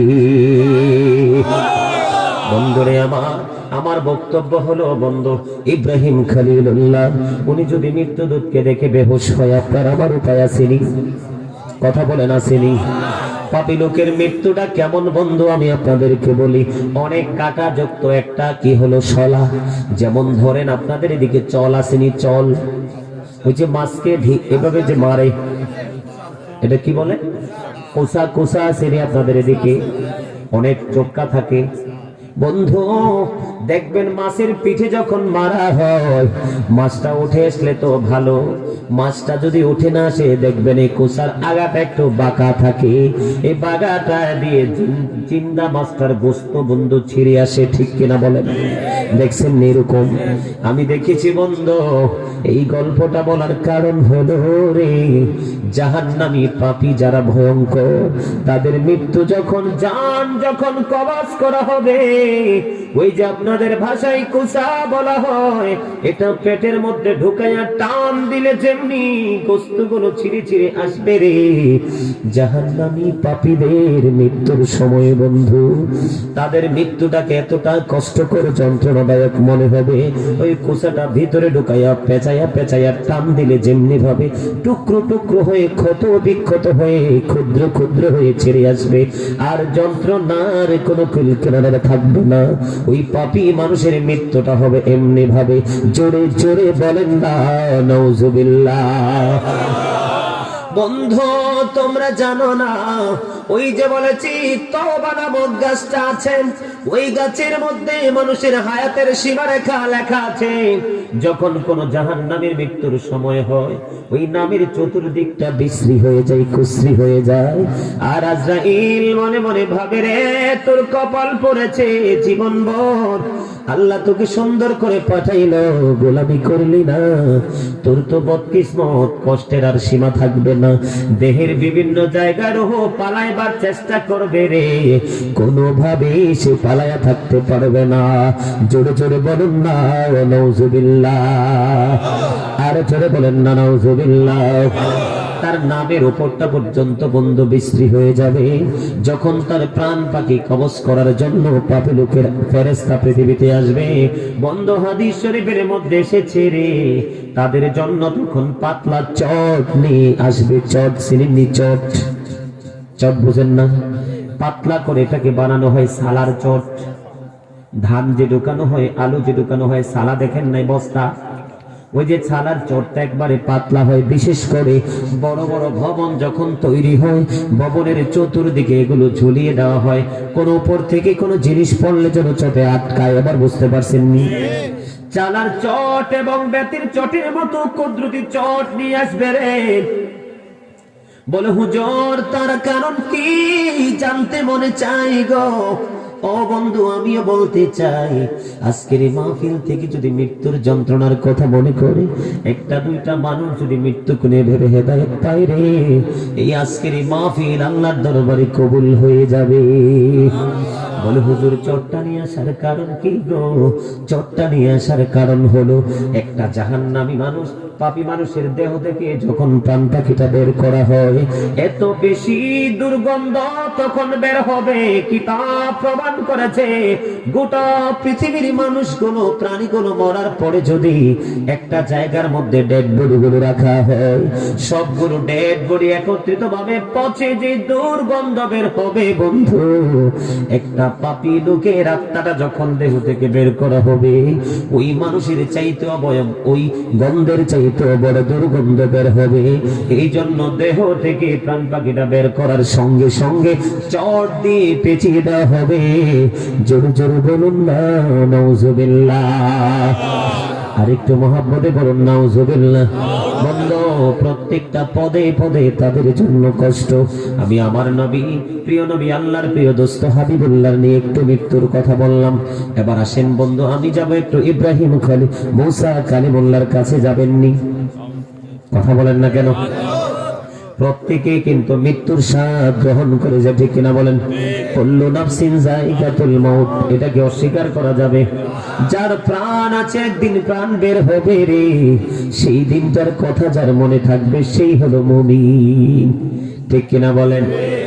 বন্ধু, মুসা কালিমুল্লাহ যখন পৃথিবী ছেড়ে চলে গেল, মুসা কালিমুল্লাহকে প্রশ্ন করা হলো, নবী মুসা, আপনি তো কালিমুল্লাহ, আপনি আপনার মৃত্যুটাকে কেমন পেয়েছেন একটু যদি বলতেন। কিতাব প্রমাণ করেছে মুসা কালিমুল্লাহকে যখন প্রশ্ন করা হলো, মুসা কালিমুল্লাহ উত্তর দিয়েছে, আমি আমার মরণটাকে এমন পেয়েছি, আমি আমার মৃত্যুটাকে এমন পেয়েছি, জীবিত একটা চড়ুই পাখিকে, মানে জিন্দা একটা চড়ুই পাখিকে, আমাদের দেশে বন্ধু, বিশেষ করে হোটেলে তো সবাই যান, বিশেষ করে মাগরিবের সময় দেখবেন আমাদের বাংলাদেশের প্রত্যেকটা মোড়ে মোড়ে একটা দোকান থাকে, খুব মজার দোকান, এটার মধ্যে পুরি সিঙ্গারা ভাজা হয়, আবার দেখবেন সন্ধ্যার দিকে ভাজা হয় কিনা? ওই কড়াইগুলো দেখছেননি? অনেক বড় কড়াই, এটার মধ্যে অনেক তেল দেয়, কারণ অনেক মানুষের খাবার সে রেডি করবে। যখন বন্ধ আমি ওই গল্প বাস্তবতার সাথে দেখেছি রে, কত দাঁড়াইয়া দাঁড়াইয়া দেখছি, যখন ফুলিটা ছেড়ে দেওয়া হয় একটু সময়ের মধ্যে ফুলে ভাজা হয়ে যায়, সিঙ্গারাটা যখন ছেড়ে দেওয়া হয় সঙ্গে সঙ্গে বন্ধু এটা ভাজা হয়ে উঠে যায়, ঠিক কিনা বলেন?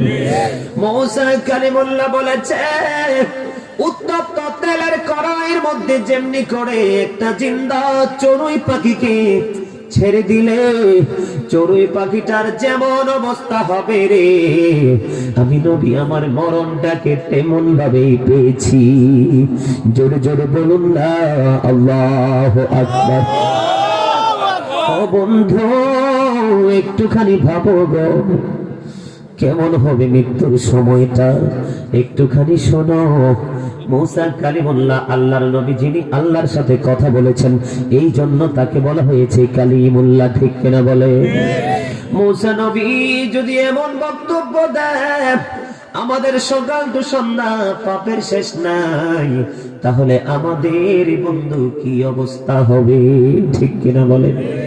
যেটুকু একটা চড়ুই পাখিকে উত্তপ্ত তেলের কড়াইয়ের মধ্যে যেমন হয়, মরতেও পারে না যে শান্তি পাবে, তাদের হাত থেকে রেহাইও পায় না যে উড়াল দিবে, ঠিক কিনা বলেন?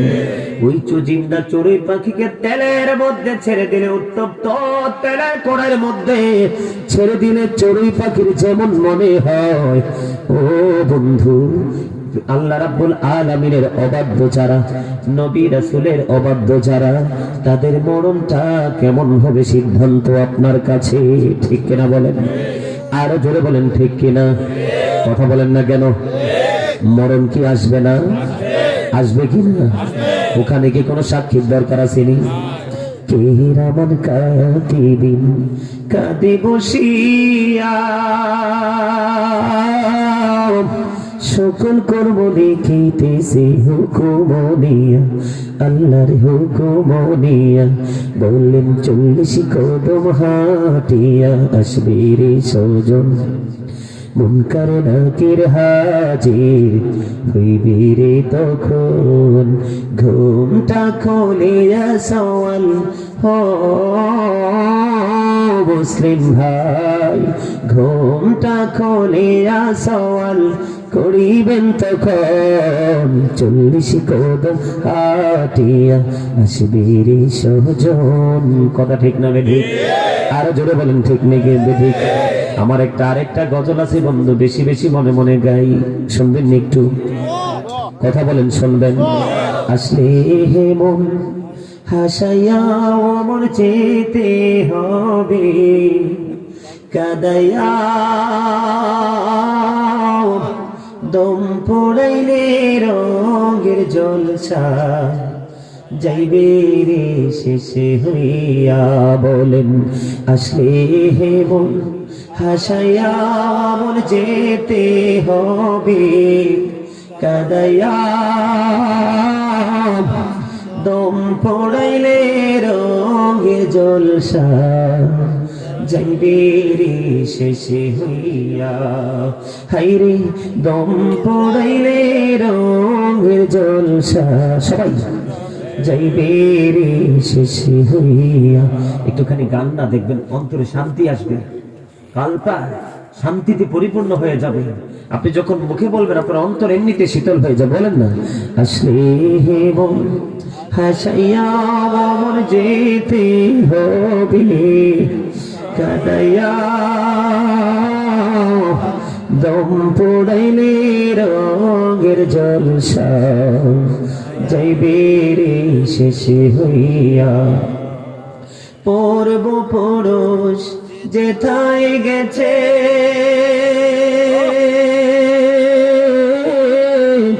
সাড়ে 3 হাত কবরেতে গো। ঠিক আছে? পূর্ব পুরুষ যেথায় গেছে সাড়ে 3 হাত কবরেতে গো। চলবে না আর বাহাদুরি, চলবে না আর বাহাদুরি। ওই না পড়ো পাড়িতে, ওই না পড়ো পাড়িতে, দম পড়াইলে রঙের জলসা যাইবে রে শেষে হইয়া। সৃষ্টিকর্তার ইশারাতে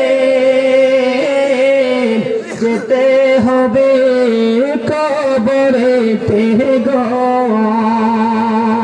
ঠিক কিনা বলেন? না অবিশ্বাস করবেন? অবিশ্বাসের কোনো মানে আছে? আছে? বন্ধুরে আমার বলতেছিলাম, এই যে কবরে যেতে হবে, যাওয়ার আগের প্রস্তুতি হলো মরণ। ঠিক কিনা বলে? সেই জায়গায় যাওয়ার আগের প্রস্তুতি হলো আপন স্বজনদের কান্নায় ভোগ বাসানো। বন্ধু, যখন আপনার আমার জন্ম হয়েছিল, সকল আত্মীয় যে যেখানে ছিল তাদের মনের ঘরে আনন্দের জোয়ার এসেছিল। যেদিন আমার স্বজন চলে যাবে রে, সেদিন বন্ধ দুঃখের বন্যা বয়ে যাবে। ঠিক কিনা বলে? আর জোরে বলেন ঠিক কিনা? বন্ধু, এবার আমি যাব ঈসা রুহুল্লাহর কাছে, যাইতে রাজি আছেন কিনা? সবাই আলহামদুলিল্লাহ বলেন। বন্ধু, ঈসা নবী এমন একজন নবী, তিনি বাবা ছাড়া পৃথিবীতে এসেছে। কি ছাড়া? বাবা ছাড়া পৃথিবীর বুকে এসেছে আল্লাহর অশেষ কুদরতে। ঠিক কিনা বলেন? জিব্রাইল ফু দিল, বন্ধু মা মরিয়মের স্তনে ঠাই নিল, আর সেখান থেকে ঈসা রুহুল্লাহর রূপ নিয়ে পৃথিবীতে আসলো। ওনার এমন মুজিজা ছিল, বন্ধু মাটি দিয়ে যদি পাখি বানাইয়া বলতো তুই উঠতে থাক, উঠতো। সুবহানাল্লাহ বলেন না? মরা মানুষ, বাচ্চা মরে গেছে, ঈসা রুহুল্লাহর হাতের লাঠি দিয়ে টাচ করতে দেরি, মরা বাচ্চা জিন্দা হইতে দেরি হয় না।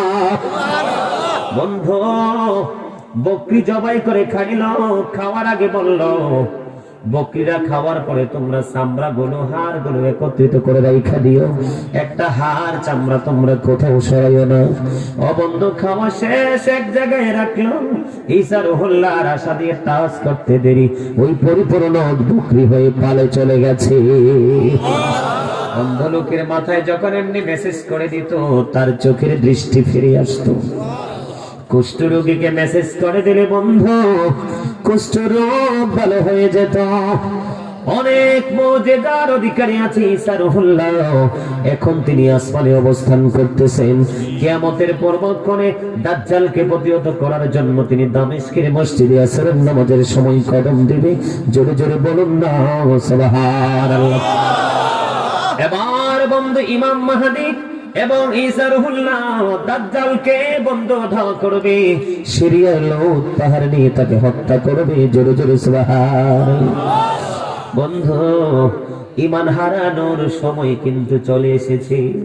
এমন কিছু কথা বলবে, আমার আগে আমার ভাই বলেছে বন্ধু, এমন কিছু লেবাসধারী আলেম থাকবে, তারা কথা বলবে, তাদের কথা শোনা মাত্র, বিশ্বাস করা মাত্র ঈমান চলে যাবে।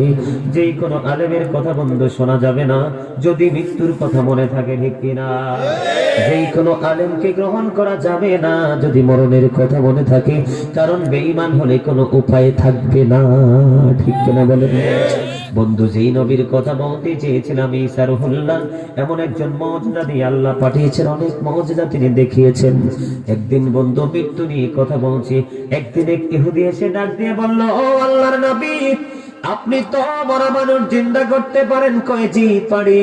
এটা কিন্তু কোন ইমানদার না, বেঈমান। বেঈমান কি? সবাই বলেন নাকি বেঈমান। এসে বলল, আপনি পুরনো কোন মৃত্যু ব্যক্তিকে জিন্দা করতে পারবেন কিনা? এবার ঈসা রুহুল্লাহ ডাক দিয়ে বলল, আপনি বলেন আমি কাকে জিন্দা করব? এবার ওই বেঈমান একটা ডাক দিয়ে বলল, ওগো নবী, আপনি নূহ আলাইহিস সালামের ছেলে শামকে জিন্দা করুন। প্রথম জামানার নবী নূহ আলাইহিস সালামের ছেলে শাম, আপনি তাকে জিন্দা করেন। চলে গেলেন শামের কবরের কাছে। যাইয়া বন্ধু ঈসা নবী ডাক দিলেন, শাম জিন্দা হয়ে গেল। সুবহানাল্লাহ বলেন না। এবার শামের দিকে ঈসা রুহুল্লাহ নজর দিল, চাইয়া দেখে শামের চুল দাড়ি গুলো পাইকা সাদা হয়ে গেছে। এবার ঈসা রুহুল্লাহ প্রশ্ন করলো, আপনাদের জামানায় তো মানুষের চুল দাড়ি পাকতো না, কিন্তু আপনার চুল দাড়ি গুলো পাইকা সাদা হয়ে গেল। এবার ওই শাম উত্তর দিয়েছে, আমি জানি মরার পরে আরেকবার মানুষ জিন্দা হবে। সেই দিনটা হলো ভয়ঙ্কর কিয়ামতের দিন। আমি মনে করেছি কিয়ামত মনে হয় কায়েম হয়ে গেছে, সেই ভয় আতঙ্কে আমার চুল দাড়িগুলো পাইকা সাদা হয়ে গেছে। জোরে জোরে বলেন না আল্লাহু আকবার। কাঁচা চুল সাদা হয় বন্ধু, কালো চুল সাদা হয়। কেমন ভয়, কেমন আতঙ্ক থাকলে ঠিক কিনা বলে? এবার ঈসা নবী ওই শামকে প্রশ্ন করলো, শাম তুমি জবাব দাও গো, তোমার মৃত্যুর বয়স কত? কয় 4000 বছর। ওয়াজে মন নাই। কত বছর? কথা বলেন, কত বছর? আর জোরে, কত বছর? 4000 বছর হয়েছে মরণ হয়েছে। টাইম কত হয়েছে?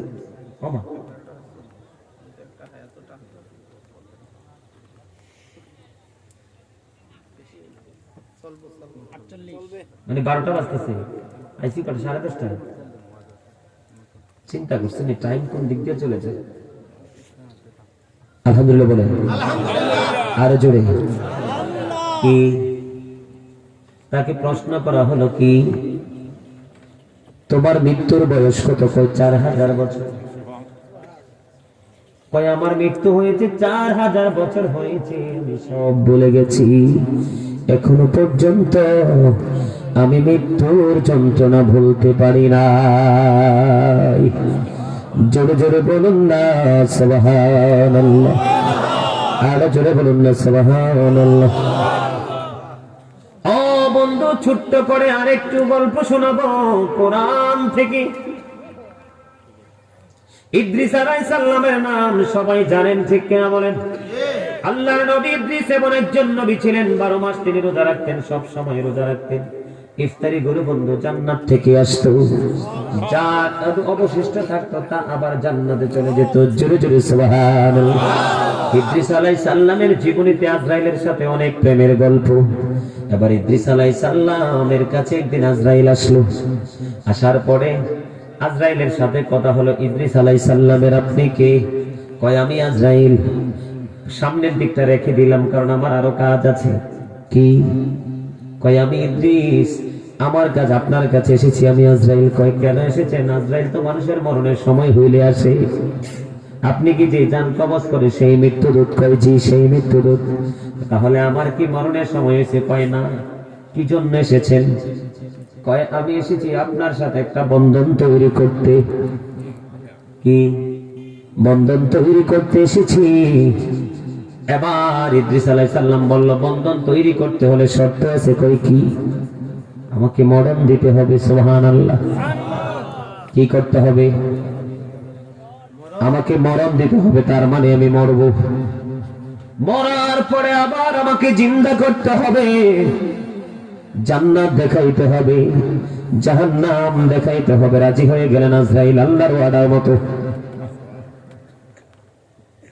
এবার বন্ধু মরণ হলো। মৃত্যুর পরে যখন আবার ইদ্রিস আলাইহিস সালাম জিন্দা হয়ে গেল, জিন্দা হয়ে যাওয়ার পরে ইদ্রিস আলাইহিস সালামকে তখন প্রশ্ন করা হয়েছিল, আপনি যে মৃত্যুবরণ করেছেন, আপনি মৃত্যুটাকে কেমন পেয়েছেন? ইদ্রিস আলাইহিস সালাম উত্তর দিয়ে দিয়েছেন, আমি আমার মরণটাকে এমন পেয়েছি, জীবিত একটা মানুষের দেহে প্রাণ থাকা অবস্থায় যেমনি পা থেকে মাথা পর্যন্ত চামড়াটা ছুঁড়ে ফেললে যেমন মনে হয়, মাথা থেকে পা পর্যন্ত একটা জিন্দা মানুষের চামড়া তুলে ফেললে যেমন মনে হয়, আমি আমার মরণটাকে তেমন পেয়েছি। নাউজুবিল্লাহ বলেন না। সহ্য করতে পারবে? কথা বলে না কেন? আরো জোরে বলেন। পারবো? তাহলে মৃত্যুর প্রস্তুতি নেওয়ার দরকার আছে না? সবাই বলেন। সম্মানিত উপস্থিতি, মৃত্যুর প্রস্তুতি নিতে হলে আমাদেরকে কি করতে হবে? সর্বপ্রথম 5 ওয়াক্ত নামাজ পড়তে হবে, কারণ ঈমান তো আমাদের আছে, ঠিক না বলেন?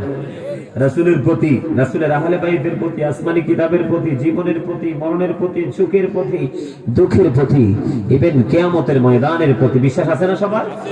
কথা বলেন, আছে না নাই? আছে না? সবারই আছে। তো মৃত্যুর প্রস্তুতি নিতে হলে আমাদেরকে পৃথিবীতে কিছু কাজ করতে হবে। সেই কাজ হলো, প্রথম কাজ 5 ওয়াক্ত নামাজ। আমরা যখন 5 ওয়াক্ত নামাজ পড়তে পারবো, তখন সকল খারাপ কাজ আমাদের থেকে দূরে চলে যাবে। আল্লাহ কোরআনে বলেছেন সূরা আনকাবুতের মধ্যে, ইন্না সালাতা তানহা আনিল ফাহশাই ওয়াল মুনকার। নামাজ মানুষকে খারাপ কাজ থেকে বিরত রাখে, বাঁচিয়ে রাখে। আপনি যখন নামাজ যথাযথভাবে পড়তে পারবেন, আপনার সব আমল আপনার পক্ষে, আমার পক্ষে করা সম্ভব, ঠিক কিনা বলেন? মসজিদে দান করবেন, মাদ্রাসা দান করবেন, মাহফিলে দান করবেন, রাস্তার কাজ হচ্ছে, পারলে 1 টাকা দান করবেন, বেশি তো দরকার নেই, তৌফিক যা আছে তা। কথা বলেন, ঠিক কিনা? সালাম দিতে মানুষ, সালামের জবাব দিবেন। কোন মানুষ অসুস্থ হয়েছে, তাকে দেখতে যাবেন।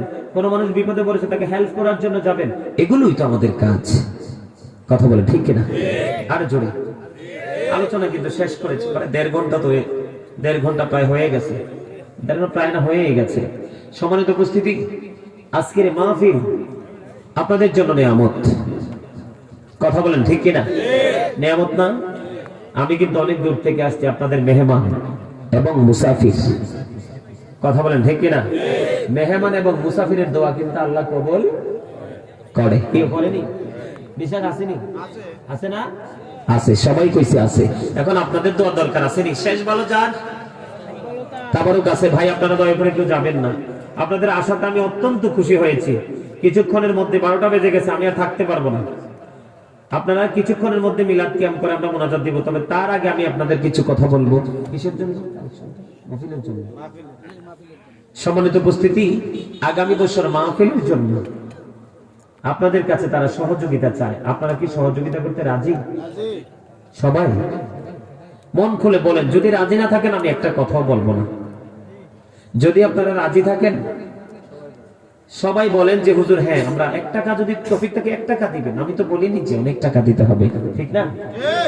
কথা ঠিক আছে না? একবারে কোরআন শরীফের প্রথম পারায় সূরা বাকারাতে কি বলেছেন? সাবধানী ওরাই, ঈমানদার ওরাই যারা অদৃশ্যে বিশ্বাস করে। আল্লাযীনা ইউমিনুনা বিল গায়বি ওয়া ইউকিমুনাস সালাতা ওয়া মিম্মা রাযাকনাহুম ইউনফিকুন।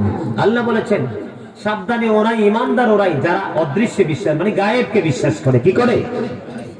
এবং নামাজ পড়ে এবং অন্যকে নামাজ পড়ার জন্য উৎসাহ যোগায়। আল্লাহ যে দৌলত দিয়েছে তা থেকে যারা দান করে। ঠিক কিনা বলেন? আপনারা কি করতে রাজি না? কে কে রাজি? হাত তোলেন দেখি। সবাই? মাশাআল্লাহ মাশাআল্লাহ, আলহামদুলিল্লাহ। ভাইরা আমার, আপনাদেরকে আমি ছোট্ট একটা হাদিস শরীফ শোনাবো, শুনবেন? রাজি আছেন? এদিকে তাকান। আব্দুল্লাহ ইবনে মাসউদ রাদিয়াল্লাহু তাআলা আনহু থেকে হাদিস বর্ণিত। কি হাদিস বর্ণিত? আমার নবী একদিন সাহাবায়ে কিরামকে প্রশ্ন করলেন, তোমাদের মধ্যে এমন কি কেউ আছো যে নিজের সম্পদের চাইতে ওয়ারিসের সম্পদ বেশি পছন্দ করো?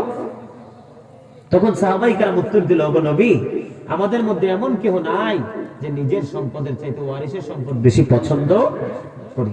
তখন আমার নবী একটা ডাক দিয়ে বলল, ওইগুলো হলো তোমার নিজের সম্পদ, নিজের দৌলত, যা তুমি মরার আগে আল্লাহর সন্তুষ্টির জন্য মসজিদ, মাদ্রাসা, মাহফিল, এতিমখানায়, রাস্তাঘাটে সদকায়ে জারি হিসাবে দান করে যাবে। এগুলোই তোমার আপন সম্পদ। আর যা তুমি রেখে যাবে পৃথিবীর বুকে, এগুলো তোমার ওয়ারিসের সম্পদ। তার মানে একটা মানুষ মরে গেলে তার সঞ্চিত সম্পদের উপর আর তার কোনো হক থাকে না, পাওয়ার থাকে না। ঠিক কিনা বলে? দান আমরা যেটা করব এটাই আমাদের আপন সম্পদ। ঠিক কিনা বলেন? তাহলে আমরা কি আমাদের আপন সম্পদকে পছন্দ করব না ওয়ারিসের আপন সম্পদ? এখন আপনারা সর্বপ্রথম কে বলেন আগামী বছর মাহফিলের জন্য যে হুজুর আমি এত টাকা দিব? একজন দাঁড়ান প্রথমে। এরকম মানে টাকার দরকার নেই, টাকা দিলে সমস্যা কি? আপনারা প্যান্ডেল করবেন। হ্যাঁ হ্যাঁ, সহসভাপতি নাম কি? উস্তাদ মিয়া। কোথায়? জিলাতপুরে আছেন? এখানে কোথায় সহসভাপতি? কই আমি দেখি না তো, একটু দেখতে হবে তো। ফেরেশতারা আছে না চতুর্দিক দিয়ে? মারহাবা মারহাবা জোরে বলেন। নামটা কি সহসভাপতির? কই আমরা দেখান। এই যে উস্তাদ মিয়া, মোহাম্মদ উস্তাদ মিয়া সাহেব আজকের মাহফিলের সহ সভাপতি। উনি আমার বাবার নাম হলো উস্তাদ। আল্লাহ আল্লাহ কবুল করে মঞ্জুর করো গো। আমার বাবাকে তুমি কবুল করে নাও, জীবনের গুণাগুলো তুমি মাফ করে দাও। আল্লাহ জান্নাতের বাগান সাজানোর জন্য যত কিছু প্রয়োজন, একটা প্যান্ডেল, পুরো প্যান্ডেল দিয়েছেন আমার বাবা উস্তাদ। জোরে সরে বলুন না মারহাবা। কবুল করো মঞ্জুর করো গো। দানের খবর তুমি সোনার মদিনায় পৌঁছায়া দাও। এই দানের উসিলায় জীবনের গুনাহগুলো তুমি মাফ করে দাও আল্লাহ গো। ওনার আপন স্বজন যারা কবরে আছে প্রত্যেকের কবর আযাব তুমি বন্ধ করে দাও। আমিন।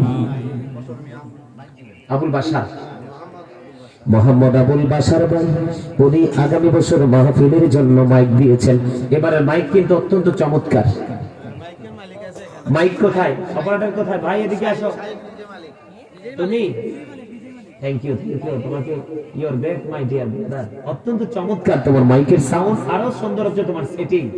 কারণ আমরা যখন ভালো আওয়াজ পাই, সেটিং ভালো পাই, তখন আমরা আলোচনা করতে মজা পাই। দেখো না 1.5 ঘন্টা পার হয়ে গেছে, বলতে পারি না। যদি ডিস্টার্ব হইতো আমি আধা ঘন্টা ওয়াজ করতে পারতাম না, কত বকা দিতাম তোমাকে। মারহাবা। আমার ভাই আবুল বাশার আগামী বছরের মাইকটা দিয়ে দিয়েছেন। মারহাবা। কবুল করো মঞ্জুর করো। দানের খবর সোনার মদিনায় পৌঁছায় দাও। জীবনের গুনাহগুলি মাফ করে দাও। কবরবাসীর কবর আযাব চিরতরে জান্নাতের বাগান খুলে দাও। আমিন। আর সালেহ আহমদ। সালেহ আহমদ কই? সালেহ আহমদ তো দেখি না মুখটা। কই কই কই? মাশাআল্লাহ মারহাবা। আমার ভাই সালেহ আহমদ আগামী বছর এই পোস্টার হুজুরার নাম লেখার জন্য যত পেপারের প্রয়োজন সবগুলো দিবে। মারহাবা। আল্লাহ আমার ভাইকে তুমি কবুল করো, জীবনের গুনাহগুলি মাফ করো, হায়াতের মধ্যে তুমি প্রেমময় বরকত দিয়ে দাও, আমিন। আর কি বলেন না? মাইক হইছে, প্যান্ডেল হইছে, পোস্টার হইছে, বিরিয়ানি তো লাগবো, আবার ওটা লাগবো না? গরু দিব কে? গরু কে দিব? আপনি এবারে দিছেন? ও মা, নদীর মাছ দেখেন, পুকুর, নদী, খালের মাছ বড়টা কিন্তু পরে ধরা খায়, কারণ যে অবস্থা বুঝে, ছোট ছোট ধরা পরে পানি গলে যায়, তো পরে বড়টা এমনি ধরা দেয়, ঠিক কিনা? দিবেন, আগের বছর করে দিবেন দাদা, কইলে সভাপতি আলহাজ হাবিবুর রহমান সাহেব নাকি? এটা না, এটা না হাবিবুর রহমান। ও বন্ধু, আমার একজন খাটিয়া শেখ, যদিও বাবার বয়সী বুড়া মানুষ, কিন্তু প্রেমের অন্তরটা এখনো পুরো তাজা। এই যে বৈশা রয়েছে কালো টুপি পরিয়া, চক্ষুগুলো ছোট্ট হয়ে গেছে, চামড়াগুলো বন্ধ, একেবারে স্লো হয়ে গেছে রে।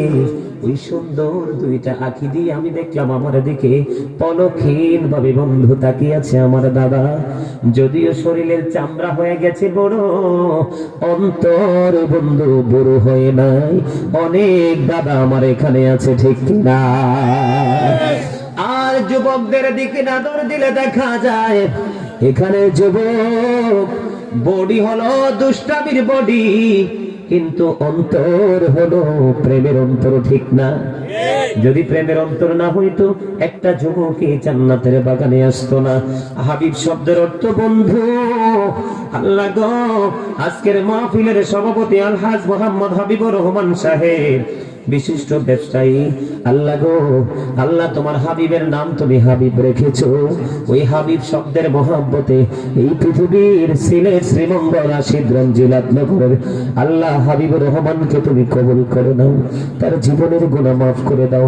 আমি গুনাহগার পথিক মুসাফির দোয়া করে দিলাম, ব্যবসাটাকে এত বড় আল্লাহ এত কঠিন ভাবে বৃদ্ধি করে দাও, যে এই ব্যবসার মাধ্যমে একটা মাহফিল না আর অনেক মাহফিলে যেন সহযোগিতা করতে পারে, আমিন।